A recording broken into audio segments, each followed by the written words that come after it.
शास्त्रों में सावन मास के महत्व को विस्तार से बताया है। साथ ही यह भी बताया है कि यह महीना भगवान शिव को अति प्रिय है। बता दें कि सावन मास में भगवान शिव की उपासना का विशेष महत्व है, इसलिए जो व्यक्ति सावन के महीने में महादेव की पूजा करता है उन्हें जीवन में सभी प्रकार की परेशानियों से मुक्ति मिल जाती है। भगवान शिव को क्यों प्रिय है सावन का महीना? शास्त्रों में बताया गया है भगवान शिव को सावन का महीना अति प्रिय है।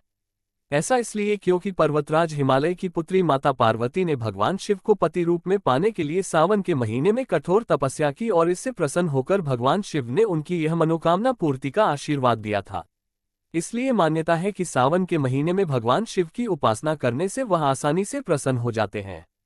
एक कथा ये भी प्रचलित है कि भगवान शिव सावन के महीने में धरती पर आकर अपने ससुराल जाते हैं, जहां उनका स्वागत किया जाता है। इसलिए उनके स्वागत के लिए शिव भक्त जलाभिषेक अथवा रुद्राभिषेक करते हैं। सावन में क्या है भगवान शिव को जल चढ़ाने का महत्व? धार्मिक ग्रंथों में बताया गया है कि सावन मास में ही देवता और असुरों द्वारा समुद्र मंथन किया गया था, जिसमें हलाहल विष भी निकला था। यह ऐसा विष था जिससे पूरी सृष्टि को सर्वनाश निश्चित था। इसलिए संसार के उत्थान के लिए भगवान शिव ने स्वयं उस विष को कंठ में धारण कर लिया था।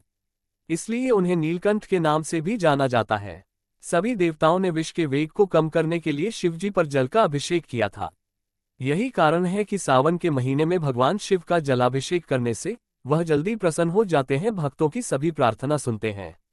राजा दक्ष के यज्ञ में आत्मदाह करने के बाद माता सती का दूसरा जन्म माता पार्वती के रूप में हुआ था। माता पार्वती ने शिवजी को प्राप्त करने के लिए कठोर तप किया था, जिसके चलते सावन के माह में शिवजी ने माता से विवाह किया था। इसलिए उन्हें यह माह प्रिय है। इस संबंध में ब्रह्मा के पुत्र सनत कुमारों ने शिवजी से प्रश्न किया था कि आपको सावन का माह क्यों प्रिय है, तो शिवजी ने उपरोक्त बात बताई थी। देव और दैत्यों ने मिलकर समुद्र मंथन किया था। मंथन करने से सबसे पहले विष निकला था। विष को शिवजी ने अपने गले में धारण कर लिया था। इसके कारण वे नीलकंठ कहलाने लगे। विष के कारण उनके शरीर का तापमान बढ़ने लगा तो देवताओं ने उन पर शीतल जल डालकर उस ताप को शांत किया। तभी से शिवजी को जल अति प्रिय लगने लगता। कई जगहों पर बारिश में शिवलिंग पानी में डूबे रहते हैं। शिवलिंग के ऊपर एक कलश लटका रहता है, जिससे बूंद बूंद जल टपकता रहता है, उसे जलाधारी कहती हैं।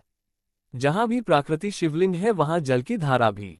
शिवजी के मस्तक पर चंद्रमा और गंगा मैया विराजमान है, जिनका संबंध में जल से ही है। कैलाश पर्वत के चारों ओर बर्फ जमी रहती है और उसके पास है मानसरोवर।